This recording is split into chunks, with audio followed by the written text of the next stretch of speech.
Hello दोस्तों, नमस्ते, प्रणाम। मैं पूजा तिवारी आपके अपने यूट्यूब चैनल पूजा तिवारी अवधी गीत पर स्वागत करती हूँ। दोस्तों, आज हम आप लोगों के लिए एक बन्नी गीत लेकर आए हैं।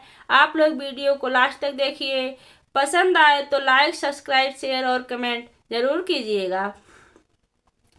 मेरी रूनू का झुनू का बेटी खेले गुड़िया, मेरी रूनू का झुनू का बेटी खेले गुड़िया। खेलत खेलत बेटी पापा लगे गईनी हो, खेलत खेलत बेटी पापा लगे गईनी।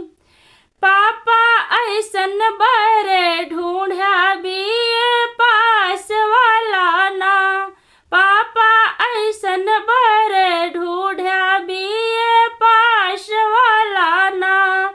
बहरे लाल बंगलवा देखा मोटर कार वाला ना, बहरे लाल बंगलवा देखा मोटर कार वाला ना।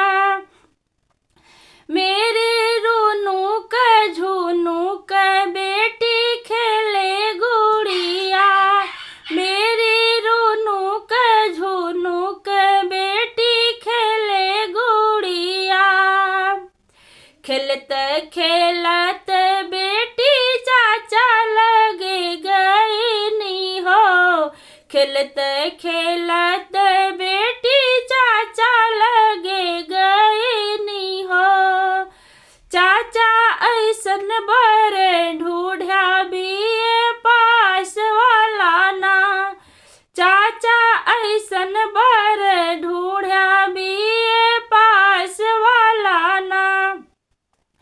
बहरे लाल बंगलवा देखा मोटर कार वाला ना, बहरे लाल बंगलवा देखा मोटर कार वाला ना।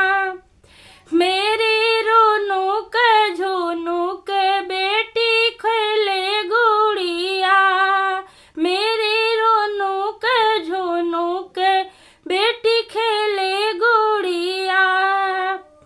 खेलत खेलत बेटी भैया लगे गईनी हो, खेलत खेलत बेटी भैया लगे गईनी। भैया ऐसन